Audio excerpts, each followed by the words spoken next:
সবাইকে আজকের এই আলাপন কৃষিতে স্বাগতম, অভিনন্দন।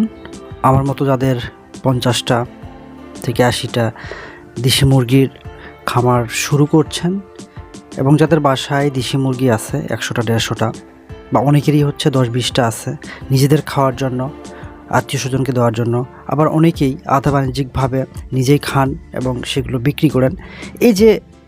এই টাইপের যারা খামারি ভাই বোনেরা আছেন, আজকের ভিডিওটা তাদের জন্য মূলত।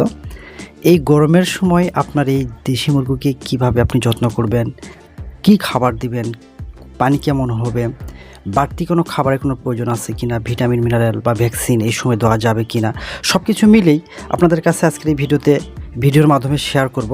তো শুরুতেই আমি আপনাদেরকে জানিয়ে রাখি, এখানে আমার দেশি মুরগি আছে 50টা, তার মধ্যে প্রায় 35টার মতো ডিকি হয়েছে এবং বাদবাকি যেগুলো 15টা প্রায় মোরগ আসছে এবং এক সাইডে তিতির রয়েছে এবং আরেক সাইডে হচ্ছে টাইগার মুরগি আছে। তো আজকে আমি আপনাদেরকে দেশি মুরগিগুলোকে দেখাবো যে আসলে এই গরমের সময় কি কি ধরনের খাবার আপনি দিবেন।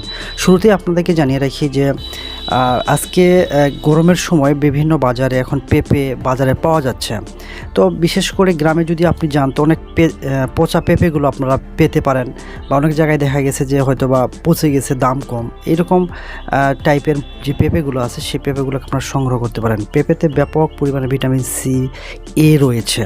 তো এই পেঁপেকে যদি আপনি মুরগিকে দেন তাহলে দেখবেন যে আপনার মুরগির যে তাপমাত্রা বের হয়ে যাওয়ার যে টেন্ডেন্সিটা, বা তাপমাত্রা বের হয়ে গেলে বডিটা একটা অ্যাডজাস্টমেন্টের ক্ষেত্রে এই সকল খাবারগুলো খুবই ভালো একটা ভূমিকা পালন করে। তো সেক্ষেত্রে আপনারা পেঁপেটা দিতে পারেন অনায়াসে।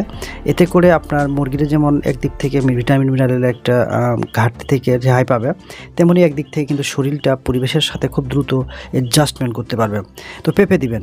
এবং খাবার হিসাবে আমি সবসময় আপনাদেরকে বলবো যে যেহেতু অত্যাধিক গরমে মুরগিগুলো যখন আপনারা খামারের মধ্যে একটা নির্দিষ্ট স্থানে যখন রেখে পালন করবেন, দ্বিতীয়ত হচ্ছে যখন এই মুরগিগুলোকে বাইরে ছেড়ে দিবেন, তো এই দুই ধরনের ঘটনা। একটা হচ্ছে মুরগিকে যখন আপনি ঘরের মধ্যে রেখে পালন করছেন সেটার খাবার কীরকম হবে, এবং বাইরে যখন ছেড়ে দিচ্ছেন দিনের সময় সেখানকার খাবারটা আলাদা হবে। তো দুটো মিলে একটু এভারেজের কথা বলবো, সেটি হচ্ছে যে এই সময় আপনারা চাল এবং ফিড, এখানে যেহেতু 50টা মুরগি আছে, এখানে প্রায় আমি সারাদিনে প্রায় 2 থেকে আড়াই কেজি খাবার দিই। তো সকালে 1 কেজি থেকে 1.5 কেজি খাবার দিই। তো সেই খাবারের মধ্যে চাল, গোটার চালা থাকে, খুদ থাকে এবং সামান্য পরিমাণে হচ্ছে আপনার গম থাকে এবং ফিড, এই তিনটা উপকরণটা মিশিয়ে খাবারগুলো দেয়। চাল যদি আমি এখানে যদি 3 পোয়া দেয় তাহলে 1 পোয়ার মতো ফিড এবং বাদ বাকি 280 গ্রাম হচ্ছে আপনার গমগুলো মিশিয়ে দিই। এবং এই খাবারগুলো দিলে হয় কি, এই খাবারগুলো কিন্তু মেটাবলিজম বা যখন আপনার বিপাকীয় যখন হবে তখন কিন্তু দেখেন একটা প্রোটিন ভাঙতে যে পরিমাণে তাপের প্রয়োজন হয়, বা একটা ফ্যাট ভাঙতে যে পরিমাণ তাপ উৎপন্ন হয়, তো কার্বোহাইড্রেট ভাঙতে তো আসলে যে তাপটা উৎপন্ন হয় সেটা কিন্তু দেখা গেছে যে ফিড বা অন্যান্য খাবার খাওয়ালে সেটা কিন্তু দ্বিগুণ পরিমাণে তাপ উৎপন্ন হয়। তখন কিন্তু গরমের মধ্যে মুরগি কিন্তু আরও গরমে জর্জরিত হয়ে যায়। যার কারণে আপনারা এই সময় মানে চাল, খুদ বা সামান্য পরিমাণে ফিড দিলেন। পাশাপাশি হচ্ছে পরিষ্কার পানি যত ঘন ঘন দেওয়া যায়, বিশেষ করে সকালের দিকে একবার পানি দিলে যথেষ্ট। তবে 11টা থেকে 4টার মধ্যে আপনারা পানিগুলো বারবার চেঞ্জ করে দিবেন, যাতে করে মুরগিরা যেন ফ্রেশ যেন পানিটা পায়, ঠান্ডা পানি পায়। এটা একটু আপনারা খেয়াল করবেন।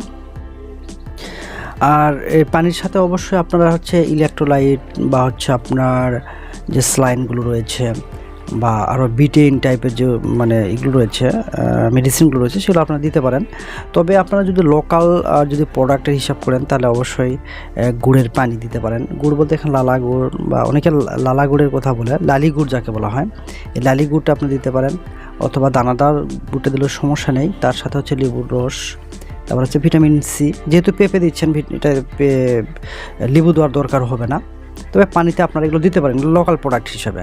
যদি পেঁপে না থাকে তাহলে আপনারা গুড়, লেবুর রস, একটু লবণ দিয়ে আপনারা এবং বাজার থেকে ভিটামিন সি নিয়ে এসে এগুলো আপনারা পানিতে মিশিয়ে মুরগি দিবেন। দেখবেন যে মুরগির বডিটা পরিবেশের সাথে খুব দ্রুত অ্যাডজাস্টমেন্ট করতে পারবে। আর যদি মনে করেন যে না আমি ইলেকট্রোলাইট খাবো, তো ইলেকট্রোলাইটে বেসিক্যালি হচ্ছে সোডিয়াম ক্লোরাইড, সোডিয়াম বাইকার্বনেট থাকে, পটাশিয়াম ক্লোরাইড থাকে, ডেক্সট্রোজ এবং ভিটামিন এ থাকে। তো বুঝতেই পারছেন যখন আপনি এই ধরনের সাপ্লিমেন্টগুলো যখন মুরগিকে দিবেন এই গরমের সময়, তখন কিন্তু দেখা যায় যে হলো সেই মুরগির মধ্যে কোনো ধরনের স্ট্রেস থাকে না। ফলে মুরগিগুলো কিন্তু গরমেও দেখা গেছে যে তাদেরকে এই পরিবেশে মানিয়ে নিতে পারে এবং সেখানে স্ট্রেস না পড়ার কারণে বা হচ্ছে তাপজনিত কারণে ধকল না যাওয়ার কারণে মুরগিগুলো খুব দ্রুত ভালো থাকে এবং কোনো রোগে আক্রান্ত হওয়ার সুযোগ থাকে না এবং মুরগিগুলো তার খাওয়া দাওয়া চালচলন সব কিছু কিন্তু স্বাভাবিক অবস্থায় থাকে। আমরা জানি যে হলো আমাদের বাংলাদেশের আবহাওয়ার প্রেক্ষিতে 17 থেকে 22 ডিগ্রি তাপমাত্রার মধ্যে মুরগির যে ফিজিক্যাল যে বিষয়গুলো থাকে, যেমন খাদ্য, পানি গ্রহণ, তারপর হচ্ছে ওষুধ, ভ্যাকসিন কাজ করা শরীরের মধ্যে, তারপর হচ্ছে এনজাইমেটিক যে কার্যকলাপগুলো রয়েছে, হরমোনাল কার্যকলাপগুলো রয়েছে, এগুলো কিন্তু স্বাভাবিক অবস্থায় কিন্তু সব কিছু চলতে থাকে। যখন মুরগির তাপমাত্রা আপনারা জানেন যে প্রায় 105 থেকে 160 ডিগ্রি ফারেনহাইট, যখন এই ফারেনহাইটটা যখন স্বাভাবিকভাবেই যখন দেখা গেছে যে 100 ডিগ্রি যখন ক্রস করে ফারেনহাইট, যখন 100 ডিগ্রি ফারেনহাইট যখন তাপমাত্রাটা ক্রস করে, তখন কিন্তু বডিতে কিন্তু মুরগির বডিতে কিন্তু তখন একটা হিট স্ট্রেস বা হচ্ছে তাপজনিত কারণে ধকল শুরু হয়ে যায়। এই যার কারণে দেশি মুরগির প্রতি আপনারা একটু বাড়তি একটু খেয়াল করবেন। দেখবেন যে যারা কমার্শিয়াল যে সকল মুরগিগুলো আছে তাদের তো খেয়াল অবশ্যই করতে হবে, তবে আমাদের মতো যারা ছোট্ট খামারি ভাই আছে তাদেরকে অবশ্যই এই বিষয়গুলো একটু খেয়াল করলেই দেখবেন যে গরমের সময় এই মুরগিগুলো খুব সুস্থ থাকবে। যদিও বা দেশি মুরগিতে এই ধরনের সমস্যা খুব একটা বড় একটা দেখা দেয় না, তারপরেও যেহেতু আপনি এগুলোকে আবদ্ধ অবস্থায় রাখছেন বা একটা নির্দিষ্ট স্থানে ছেড়ে দিয়ে পালন করছেন, তো সেক্ষেত্রে আপনাকে এই বাড়তি যত্নটা নিতেই হবে, এর কোনো বিকল্প নেই। আর যে আরেকটা বিষয় আপনার কাছে শেয়ার করব সেটা হচ্ছে যে আপনারা যে জায়গায় মুরগিগুলো রাখেন সেখানে বাঁশের সিঁড়ি একটু দিয়ে দিবেন, যেটা আমি দেখতে পাচ্ছেন বা দেখেছেন এখানে কিন্তু দুটো সিঁড়ি আছে। মুরগিগুলো কিন্তু তার মনের মতো করে সে উপরে বসে থাকে বা প্রয়োজন মনে হলে নিচে নামে, তারপরে তার নিজের একটা পরিবেশ দেওয়ার এখানে টিনের একটা কী বলা হয় এটাকে ঘোমটা দিয়ে দিয়েছি, মানে দেওয়ালের সাইড দিয়ে একটা টিন দিয়ে দিয়েছি, যাতে করে মুরগিগুলো, বিশেষ করে ছোটো মুরগিগুলো যারা ভয় পায় তারা যেন সহজেই সেখানে গিয়ে লুকিয়ে যায় এবং নিজেদেরকে মনে করে যে আমরা আত্মরক্ষা করছি, মানে এরকম একটা টিন দিয়ে দিয়েছি যাতে করে মুরগিগুলো সহজে যেন ওখানে যায় এবং একটা রেস্ট নিতে পারে। পাশাপাশি এই ধরনের বাঁশের সিঁড়ি দেওয়া হয়েছে যাতে করে মুরগিগুলো খুব সহজেই উপরে নিচে যেখানে ইচ্ছে সেখানে বসতে পারে। আর একটা সবচেয়ে বড় সুবিধা হলো যখন মুরগিগুলো এই জায়গায় বসে তখন কিন্তু গ্যাস হওয়ার সুযোগ কম থাকে, ফ্লোরটা একটু ফাঁকা থাকে, গাদাগাদি হওয়ার সুযোগ নেই। যদিও বা এই আমার দুটা রুমে যেহেতু 50টা মুরগি আছে, খুব ইজিলিভাবে মুরগিগুলো মুভমেন্ট করে চলাফেরা করে তারপর নিজের মতো খাওয়া দাওয়া থেকে শুরু করে সব কিছুই একটা নিজের পরিবেশ তারা পায় বলে আমার কাছে মনে হয়। অত্যাধিক গরমে আপনারা কখনোই কোনো ধরনের ভ্যাকসিন আপনারা করবেন না। এটা একটু সময় নিয়ে আপনাদেরকে একটু ভ্যাকসিনটা করতে হবে, অর্থাৎ অত্যাধিক গরমে কোনো ভ্যাকসিন না দেওয়াই ভালো। বিশেষ করে ভিটামিন টাইপের যে ওষুধগুলো রয়েছে যেমন AD3E, তারপর হচ্ছে আপনার যে বাড়তি যে সাপ্লিমেন্টগুলো বি কমপ্লেক্স রয়েছে, এই গরমে না দেওয়াটাই সবচেয়ে বেটার। তবে হ্যাঁ, যদি প্রয়োজন হয় সেক্ষেত্রে অবশ্যই রাত্রে আপনাকে দিতে হবে, অর্থাৎ বিকেলের পরে আপনাকে এই ধরনের যে কাজগুলো রয়েছে বা শিডিউলটা আপনাকে যদি মেনটেন করতেই হয় তাহলে সেক্ষেত্রে আপনাকে বিকেলের পরেই আপনাকে করতে হবে, যখন তাপমাত্রাটা একটা স্বাভাবিক অবস্থায় যখন চলে আসবে তখন। তা না ছাড়া দেখা গেছে সেগুলো আবার বডিতে একটা আলাদা একটা নেগেটিভ ইম্প্যাক্ট ফেলতে পারে, যার ফলে মুরগিগুলো মারা যেতে পারে পরবর্তী সময়ে। এই জন্য আপনারা এই জায়গাটা খেয়াল করবেন।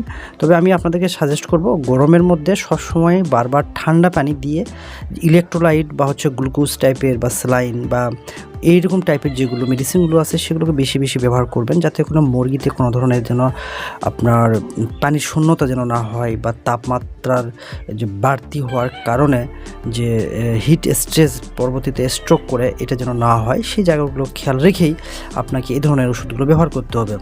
এবং আরেকটা বিষয় আপনাদেরকে জেনে রাখি, এবং মুরগিগুলোকে যত দ্রুত পারেন, যেহেতু আমি আজকের এই ভিডিওতে অল্প কয়েকটা যাদের মুরগি আছে তাদেরকে বলছি, আপনারা চেষ্টা করবেন যে ছায়াযুক্ত জায়গাতে মুরগিগুলোকে রাখার জন্য।